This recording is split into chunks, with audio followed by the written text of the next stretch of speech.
After studying this module, you shall be able to learn about planning as a function of management, its nature, and essentials of planning.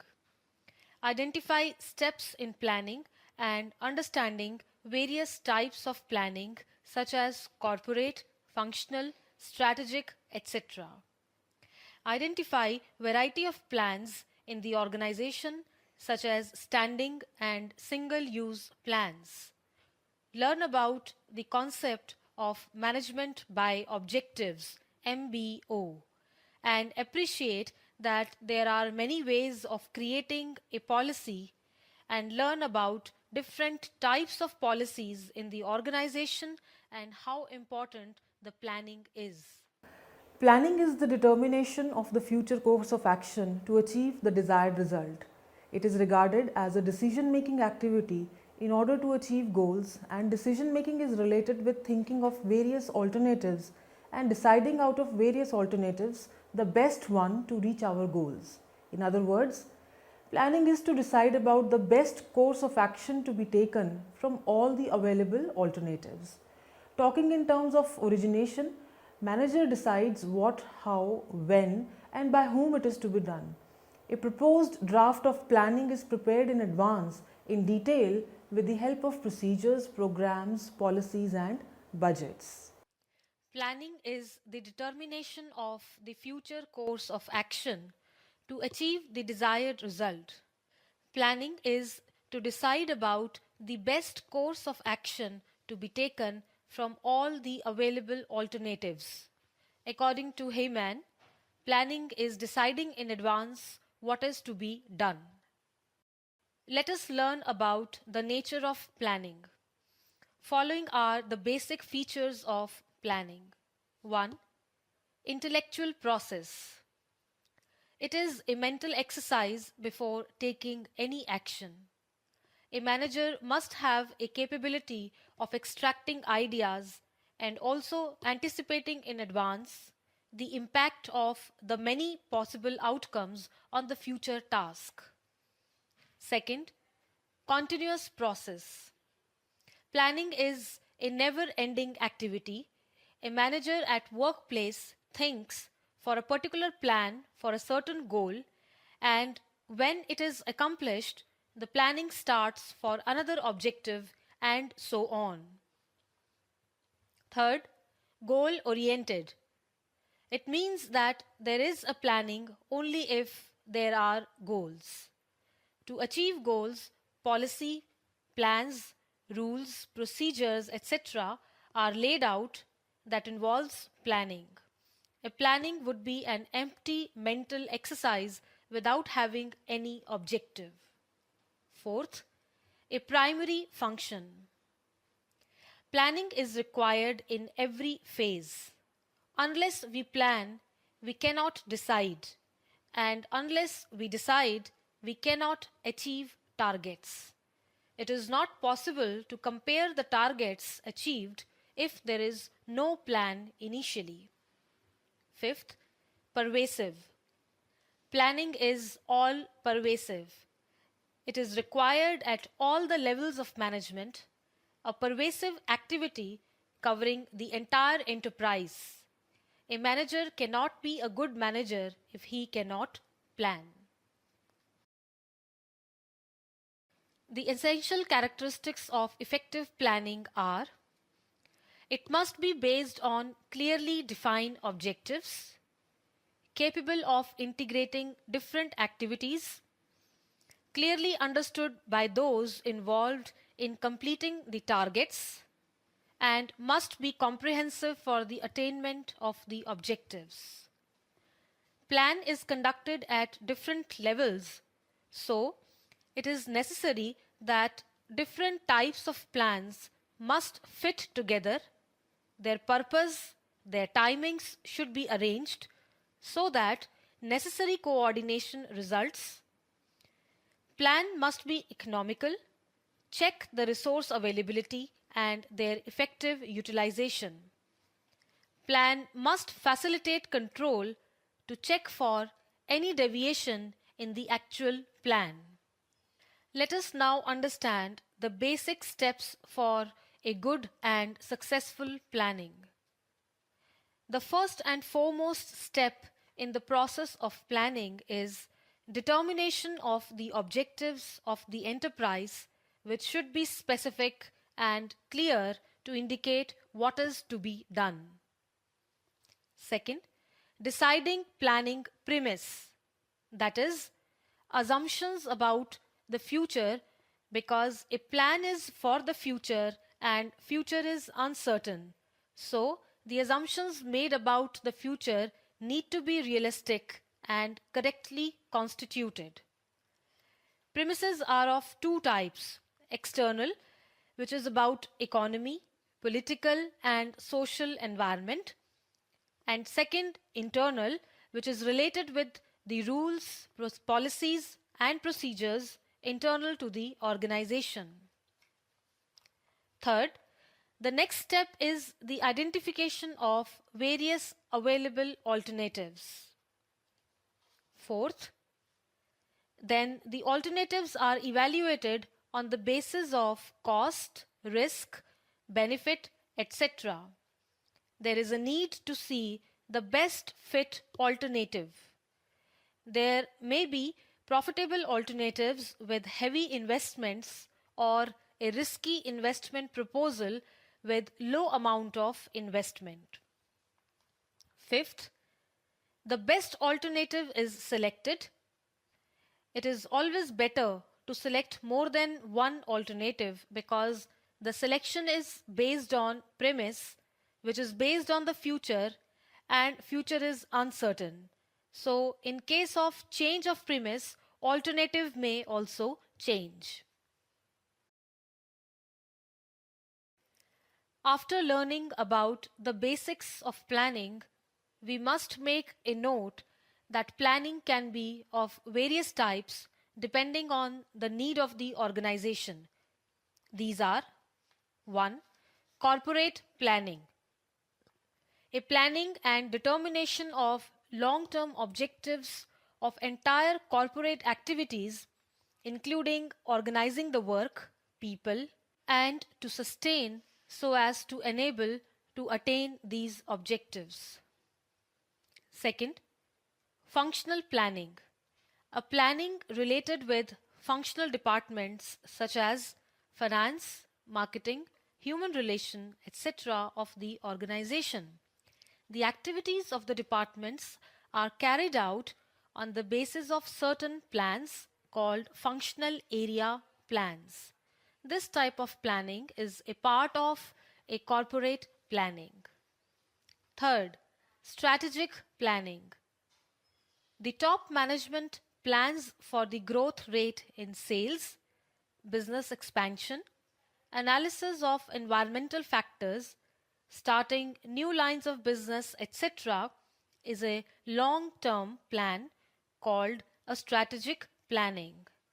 It includes a plan related to objectives, changes in the objectives of the organization, resources available for attaining objectives, and also policy changes for achieving the desired results. Fourth, operational planning. It is a short period plan of 1 year only that takes place at lower level of management at the time of execution. Such plan is related to every different department of the organization such as production, finance, marketing, etc. Fifth, short-term planning. A planning period ranging from 6 months to 1 year. They are also called as supportive plans that help to accomplish the main objective. This is done at lower levels of management. Sixth, long-term planning. Plans covering a period of more than 3 years is a long-term planning. It takes place at top level of management only. If we talk about strategic planning, it is a planning that defines the purpose, goals, and methods that will be used to accomplish the defined goals, and this planning identifies the gap between where we are and where we want to reach in order to analyze the possibility of various avenues through which it is possible to achieve the set targets. In strategic decision making, three questions arises. One, what do we do? Second, for whom do we do it? And how do we excel? The basic components of this planning includes a clear entity's vision, mission, values and strategies. For example, the top management plans for the growth rate in sales, business expansion, analysis of environmental factors, starting new lines of business, etc. is a long-term plan, also called as a strategic plan. It includes a plan related to objectives, changes in the objectives of the organization, resources available for attaining those objectives, and also policies changes for achieving the desired results. After the formulation of objectives, the manager in the organization can effectively plan rules, regulations, policies, procedures, and he can then only supervise, motivate and direct the subordinates. It is only on the basis of the objectives defined, managers can control and check whether or not the desired objectives have been attained or not. Effective management is always a management by objectives, MBO. In this method, goals and activities are clearly and simply stated, which the managers and subordinates have to achieve, and these objectives would be used as a criteria for evaluating the performance of the subordinates. As results are to be evaluated in relation to the objectives, MBO is also called as management by results.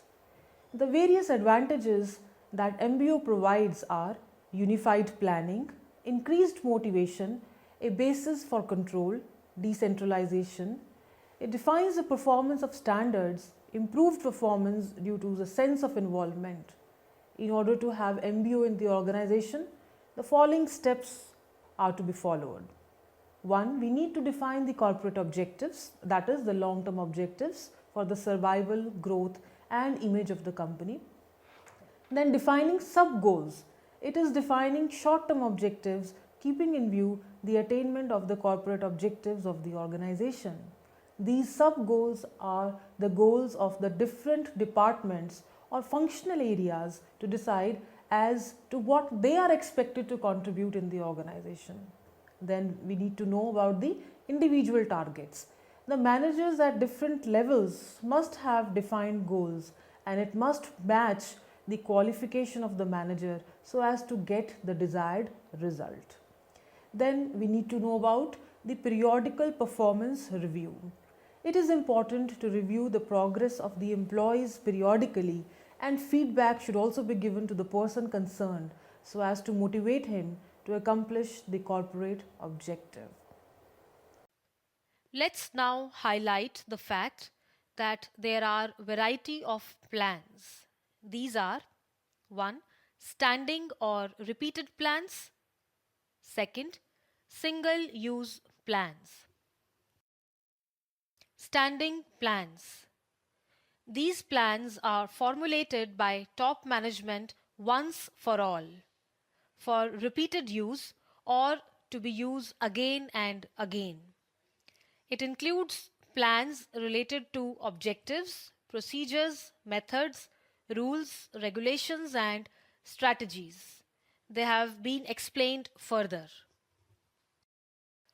Objectives. Objectives are the end result towards which all the activities are directed. They are also described as the end points or basis of planning.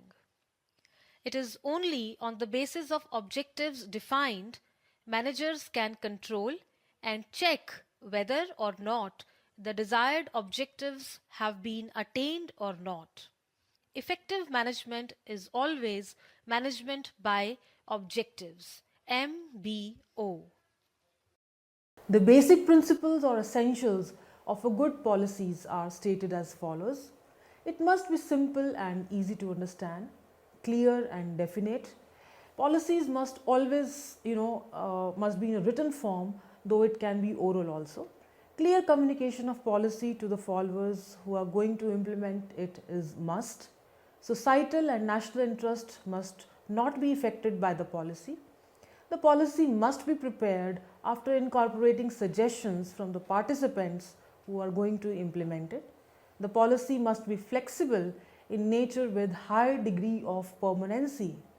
Adherence to the government rules, regulations and policies must be taken care of before finalizing the corporate policy. Review of policy periodically is also must to take into consideration the external environmental threats and opportunities. Policies must be different from the rules and procedures of the organization. Policies. Policies are the guidelines for the members of the organization for the performance of their task. These are regarded as general statements for those who are involved in decision making.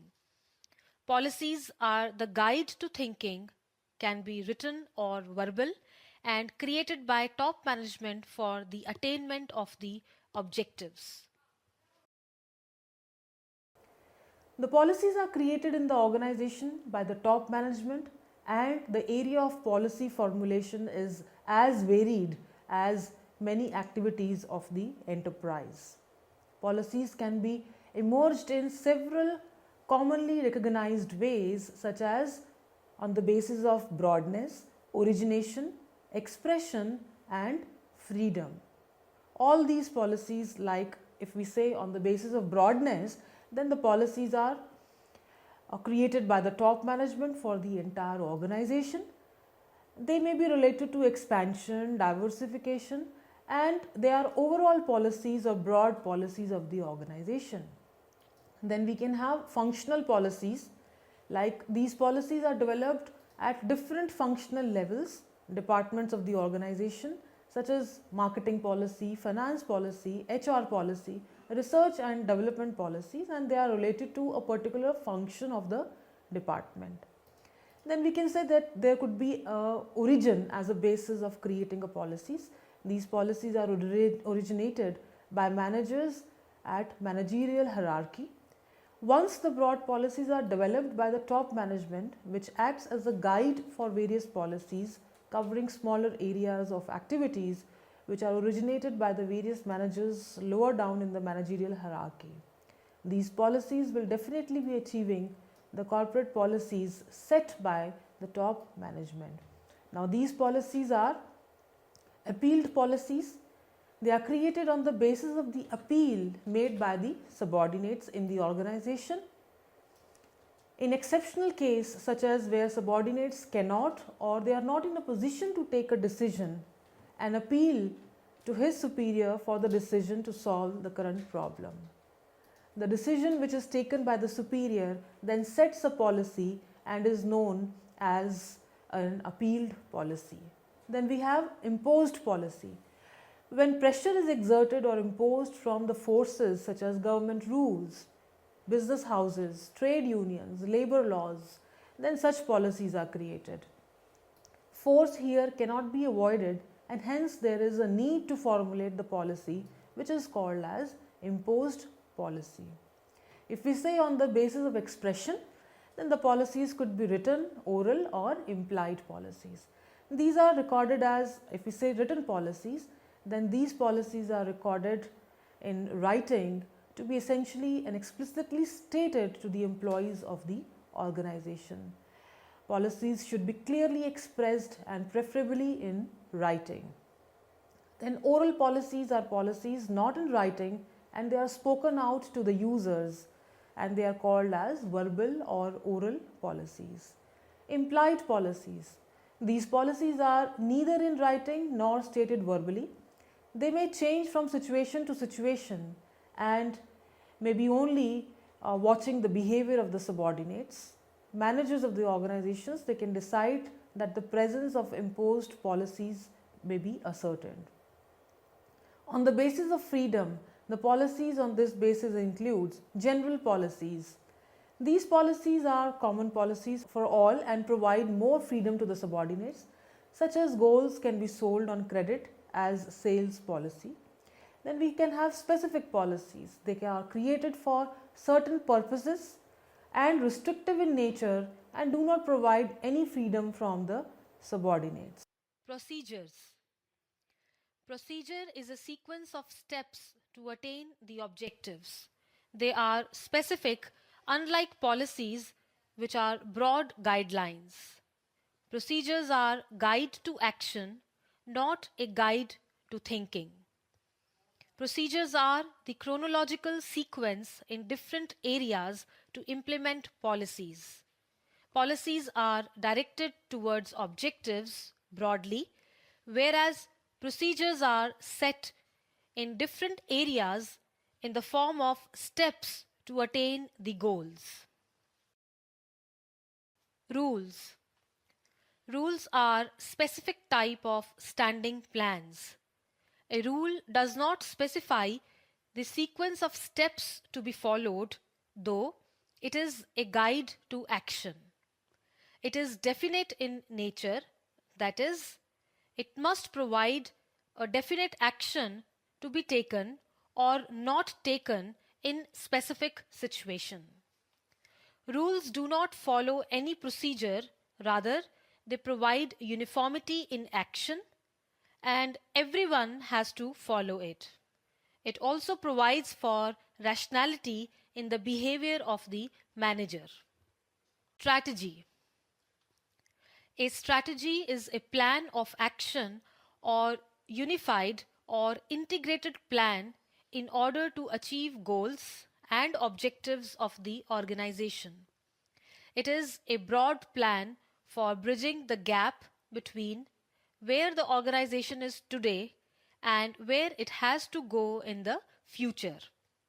Strategy is regarded as a long term objective that provides direction, leads to coordination, control, and optimum utilization of resources.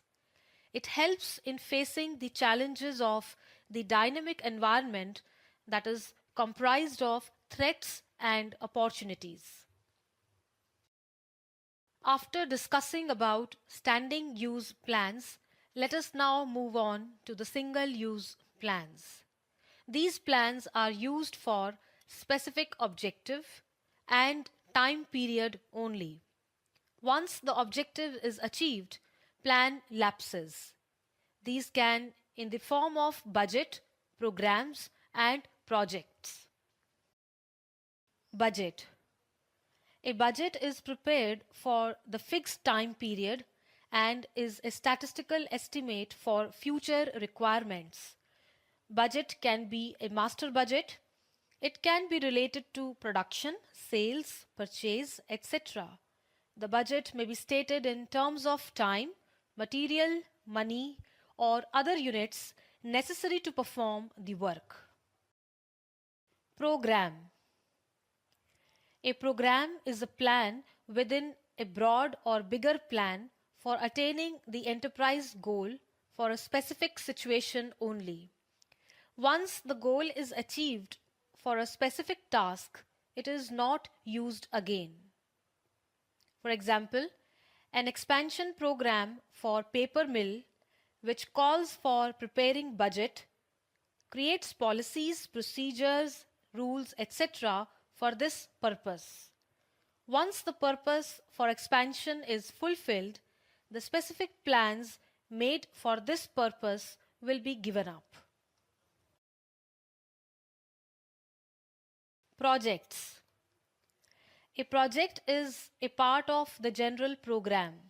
It is directed towards the attainment of its objective. For example, a project of building a dam, launching a new product in the market, etc. A project manager is responsible for handling the entire project, such as formulation of programs, policies, budget, and setting up of ad hoc administrative setup for the completion of the project. Finally, we shall discuss the importance of planning. Planning contributes in the following ways. It focuses attention on objectives which need to be clearly defined, to all those in the organization who are to implement it. It aims at utilizing optimally all the resources, human and non human resources of the organization. Future uncertainties are reduced to great extent, though cannot be fully eliminated due to external environment impositions. Thus, planning helps in minimizing the risk of uncertainty to great extent. Efficiency at workplace also increases when everything moves in a planned way that accomplishes the organization goals within the available resources. Coordination at hierarchical level and in all the departments increases because functional area planning is done that has an ultimate aim of fulfilling the corporate objectives.